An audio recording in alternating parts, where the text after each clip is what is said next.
Good morning. Good morning. Today is the July 3rd.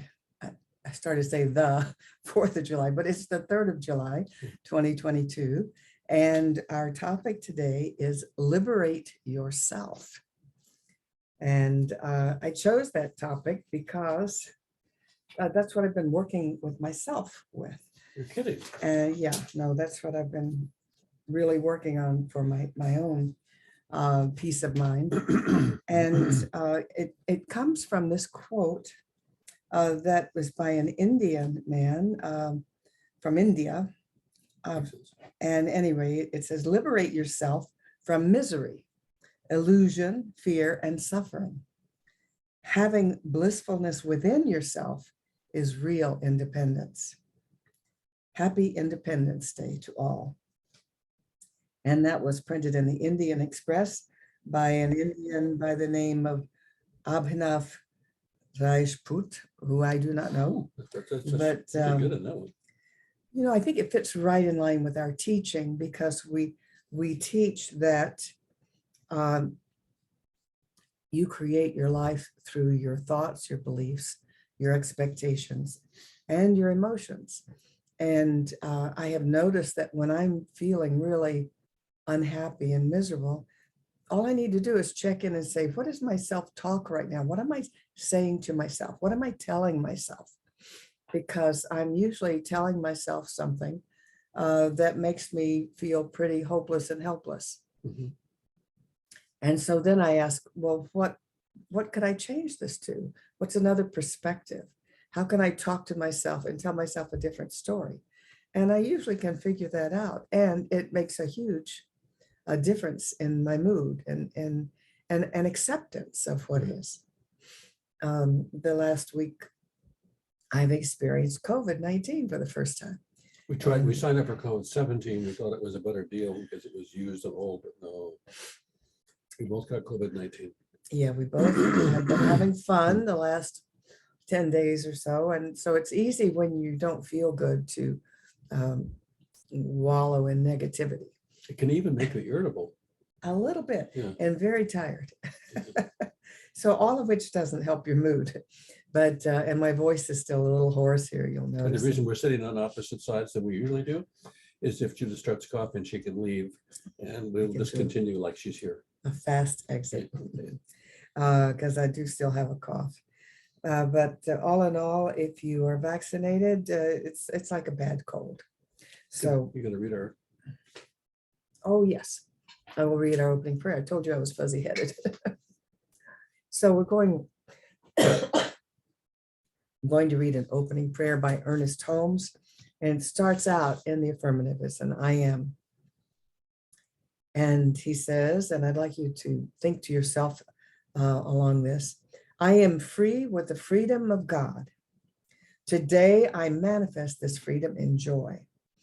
I think of it with deep gratitude to the giver of all life and with a deep inward sense of my union with the whole. In my own will and imagination, I see myself free, complete, and perfect. I feel back to the center of my being, which is God, and affirm that his freedom is my freedom. And I include my own physical body in this freedom, as well as every activity in which I'm engaged. I expand my consciousness and invite new experiences, knowing that they shall be created for me by the same power that makes everything. I enter into this freedom with complete abandonment, with the feeling that all things are working out well, and with the deep and sincere desire to live so that my freedom shall be imparted to others, and that we may all feel that we are in partnership with the infinite. It's beautiful.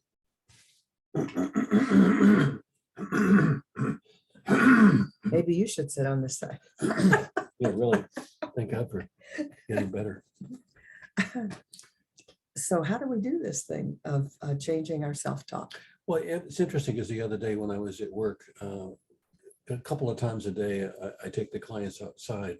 We have an enclosed area, kind of a what you want to call it, like a courtyard. And so a number of the clients said they wanted to go out. So I said, let's go out. So we go outside. And there's a couple of things that are very obvious. One is it's very warm and the sun is very, very bright.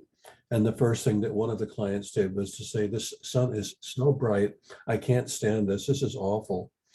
And I suggested that maybe this client could stand in the shade, which was a revelation. And so the client began, stopped complaining and went over to the shaded area and said, it's a lot cooler over here. But I couldn't help but think when Judith was talking about our title for today is you can't change how hot the sun is, but you can find a place to stand mentally in the shade and you can protect yourself from it. And I think what I see often for myself as well is I'll stand in the sun and say, this is just too much, I can't stand this, as opposed to how else could I stand? Where else could I stand? Could I take a stand for me that's different than the one I'm taking? And that's part of what Judith is talking about with the conversation. The conversation we have often in our head is us actually not taking a stand for ourselves. In fact, we're standing often. Learned helplessness? Yeah, we're standing in helplessness, we're standing in anger, we're standing in frustration. We're standing in the sun so that we have a better sense of what we're complaining about, as opposed to saying, how can I change where I am in relationship to all of this? Even the iguanas know better than that. The iguanas will stand in the sun for a long time and bathe and bathe and bathe. And then all of a sudden I look outside and they're standing in the shade. Now, they know enough to position themselves differently. So I think what we're talking about today is repositioning your conversations to favor you rather than not favor you, to favor the condition that you're in by looking around and saying, where else could I be? How else could I be in this? And I think in particular for us that this week with the COVID and both struggling with having what I think was sleeping sickness, because we want to spend most of our time sleeping, it is trying to find a way to be okay with not feeling good, as opposed to, I can't stand this, this isn't fair, why is this happening to me, which is an easy conversation to have. Yeah. And so there are different things that you can do. Ernest Holmes said this. He said that every limit we have, every bondage we have proclaims the freedom which we would enjoy if we reverse the way we're thinking. What are your thinking patterns that have kept you in bondage? So we were thinking about an example that now I can't remember what it was this morning, because of course I had my own example that has been making me miserable that I didn't want to share. Right. But I have no pain. You have no pain? You're right. One that does come to me now, though, or one of the conflicts that comes to me now is one of the things that I know that slowed down the civil rights movement and slowed down the process of freedom was the conversation, we're moving too fast, it's not time yet, we need to be patient. And I think that's another way of saying we need to learn how to tolerate what doesn't work rather than change the conversation, because changing the conversation changes everything. And so what I see is that we often don't want to talk about a thing that we need to change because it makes us uncomfortable. And the only way for us to be able to make the changes spiritually and emotionally and physically that we need to make is to actually start some course of action. I know when we go for walks, one of the first things I notice on a walk is for the first 500 feet, I don't want to walk. And because my body is saying, we're much better in a chair. And, we do better in a chair. We like chairs. We have the recliner button. Everything works. When you're walking, there's everything out there. What are you going to do? Just keep walking. We have to learn how to keep walking in the direction that will allow us the kind of changes we want to make, even though it may be uncomfortable. So, but I think it goes back to the conversation we're most likely to have is the one we're most comfortable with. And we're also almost always more comfortable talking about what's wrong than what's right. Yeah. And so the self-talk that I do that makes me miserable is something like, why me? Why is this happening? What did I ever do to deserve this? It's all victim stuff. And I can change that around to why not me? And, this is something that is happening globally. And, maybe there's a higher purpose for it. I don't know. And just quit personalizing it or making me a victim, So these are some of the things that we need to think about when we want to change how our own cry for freedom. So you might look at, are you paralyzed by inertia with Mhm. anything you would like to change? And inertia is uh, inertia, the law of inertia is when a body is in motion, it tends to stay in motion. And if it's stopped, it tends to stay stopped. So usually we use it to mean that we're stuck and having trouble moving forward. Are you lulled to sleep by habit? Are you paralyzed by doubts and fears? So those are things, those are actionable items that we can look at and see, how can I change that? And there are a number of things you can do with small habits. You can just Right. work on changing a habit. Well, how many of us don't meditate when we could meditate because we don't feel like it? That is, we're caught in a mood or we're caught in a situation in which everything about it says this is not a good time for it, when in fact it's often the very best time. We often jokingly say we turn to treatment or prayer after everything else has failed rather than first. So we don't use our resources because of that inertia, that we're stuck often in a way of thinking, in a way of being that doesn't work for us, that we tend to make up a story to support continuing it rather than to say, maybe I can change this. Right, to rise above it. Yeah. And to refuse to continue being a victim. Even if it's a condition that you can't control, like how long you have COVID. It reminds me of a story of a husband and wife, and he was in the hospital and she was sitting next to him, and they were reminiscing. She said, remember when there was a terrible house fire and you got me out of the house? And she said, yes, I do. I'll never forget that. And then remember when we were out walking and I fell and I broke my leg? And she said, yes, I'll never forget. We called the ambulance. And she listed about 5 other things that they'd been through together. And he turned to her and said, yes, I know. And you brought me a lot of bad luck. Right. So easy to blame. Yeah. It's so easy to blame. You gave me this COVID. Yeah. Stop bringing up the past. So these are some things, actionable things that you can do if you're in any of those situations, feeling in bondage. Do something you've never done before. Yeah. It kind of tells you can do something different and new. Perform an act of courage. Which could just be changing the way you think. Make a plan and then follow it. Do what Eleanor Roosevelt said, do one thing every day that scares you. Say no when it is right to say no, but easier to say yes. When facing a minor choice, choose without hesitation. So those are some ways to just kind of move you through your stuckness or inertia.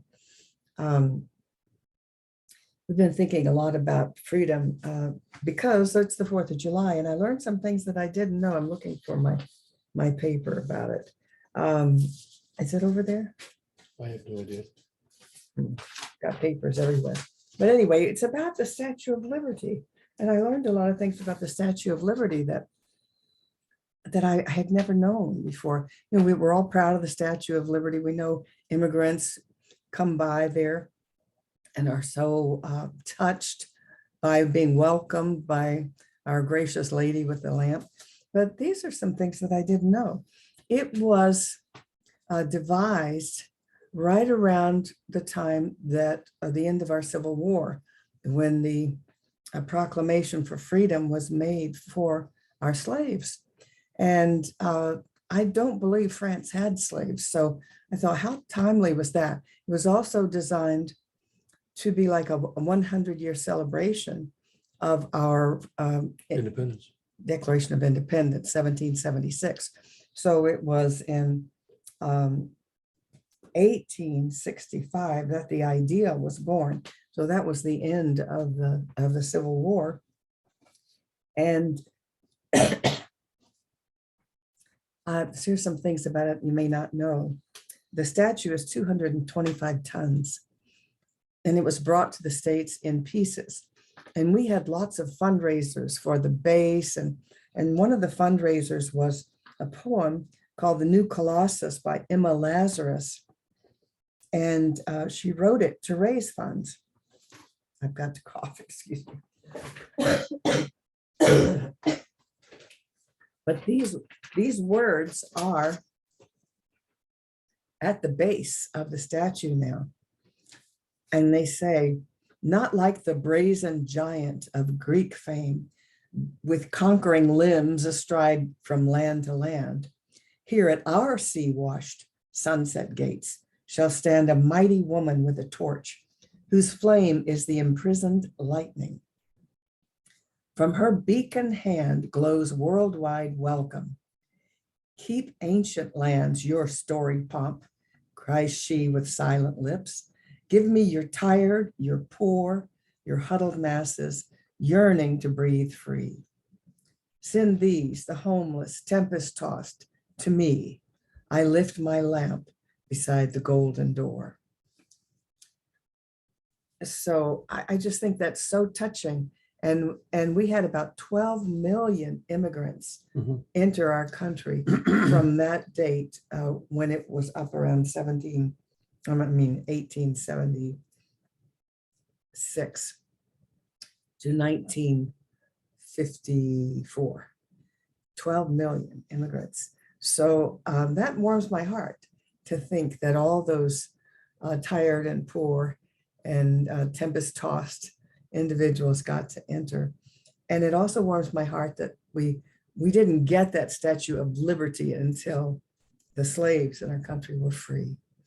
And we still have a long way to make that freedom complete, we know. But I think it's not appropriate for us to have a Statue of Liberty until everyone is free. But I also think all of this could be looked at from the standpoint of the Statue of Liberty for your spiritual freedom, the Statue of Liberty for your thinking freely. How many of us are in bondage to family traditions or to stories or to make wrongs or to things that have been said about us either by ourselves or other people that have made us so wrong that we cannot stand for ourselves and can't even stand ourselves. And so this is really an appeal, if you will. This light is our light. And this is a light for spiritual awakening as well. And interestingly, along with that is, have you ever felt poor and tired? Have you ever felt like one of the huddled masses? And I think there are those days in all of our lives when that's true for us. And then the question is, can we look up to that Statue of Liberty? Can we free ourselves? Can we find the freedom in our thinking? And so I think it's both an awakening of a realization of something that had happened physically, but it's also an opportunity to awaken to our own greatness. The people that were coming here for the very first time saw that, and there's a kind of a visceral response to that, and it is about freedom. It doesn't have a lot of words. It just has this powerful feeling of, oh my God, this light here is for me. This torch burns for me. Yeah. When is the last time that you allowed the torch to burn for you? And if it hasn't been burning for you, would this be a good time to ignite it and allow it to be ignited?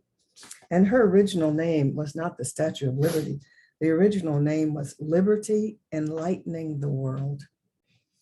Yeah. Isn't that something? Liberty Enlightening the World. So, you know, when I think of this, I also realize that it's wonderful that we allowed 12 million immigrants to enter in those 50 some odd years, 65 maybe.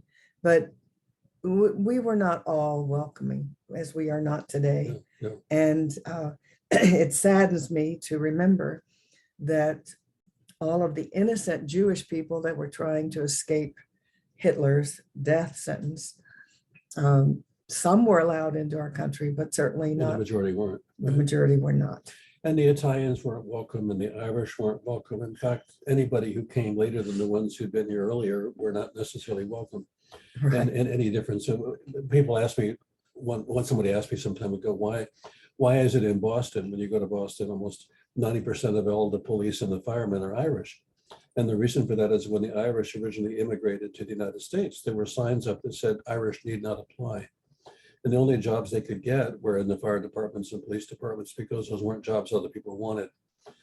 That's an interesting thing to see, that we have just as much disregard for people as we are trying to teach having a higher regard for people. It's always going to be a choice. We're not neutral on this. We need to be as affirming as we can of our own good and of the good of other people too. Yes, and of course, we're still struggling with those immigration issues and Yeah. people with darker skin and you know, they were in this country first. I don't know why there is this view that dark skin is not equal.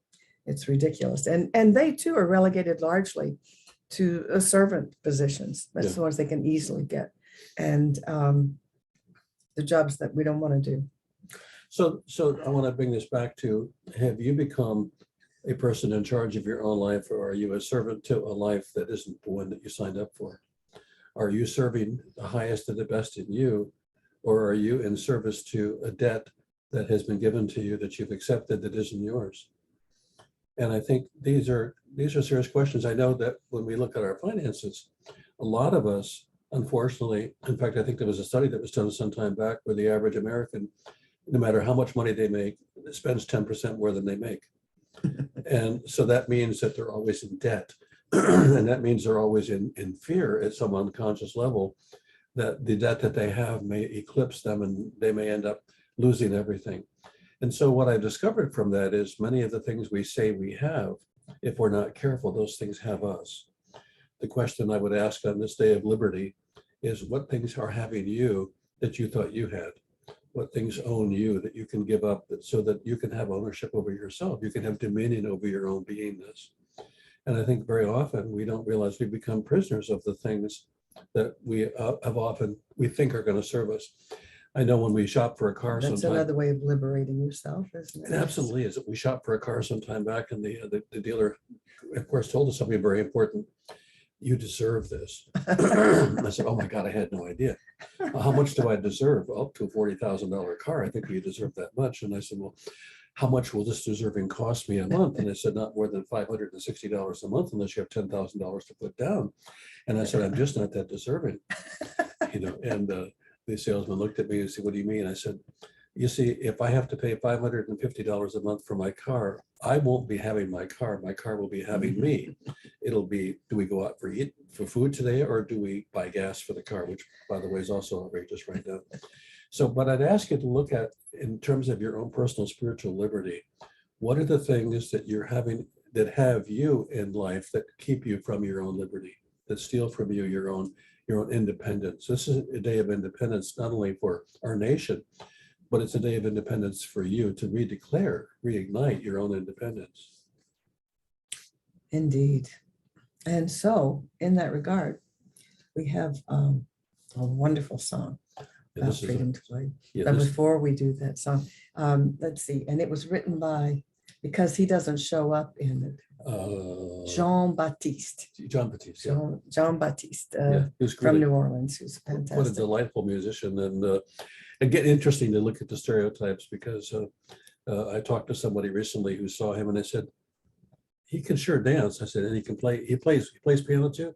He's a Juilliard, I believe, graduate. Yeah. With lots honors, of instruments, and just classically trained. Oh my God. But the stereotypes we have about people, how we package them and pigeonhole them is really sad, because this is an incredibly bright man who's very, very talented and also just a lot of fun. And he's the music director of the Colbert Show. Yeah, Stephen Colbert. Cool. Yeah, CBS Sunday, CBS late night show. Late night show. So, but anyway, that's the music we'll play. Let's close with a prayer, Yeah. and then we also have a few announcements. Yeah. Okay. So let's go within, as we know that there's just one power, one source, one law in the universe, and we know it and we use it. That law is, it is done unto you according to your belief. And so we exercise and practice that and work with our thoughts and our beliefs. We learn to change our thinking, to quit keeping ourselves down or pushing ourselves down. We know that God wants only the best for us and is waiting for us to liberate ourselves. So we agree right here and right now to be in favor of our own aliveness, to be in favor of awakening, to be in favor of positioning ourselves in life in the way that makes us and brings us joy and love and understanding. We do all of this comfortably and easily and with joy in our heart, and we say together, So and it is. So now this is where we get to do the announcement part, which is for those of you that are joining us that don't know what we do here, as far as being a church. We are Center for Spiritual Living. We are a nonprofit, and we invite you to donate as richly as you would like to this ministry to keep it on the air. This is the our website, CSL, which stands for Center for Spiritual Living, palmbeaches.org.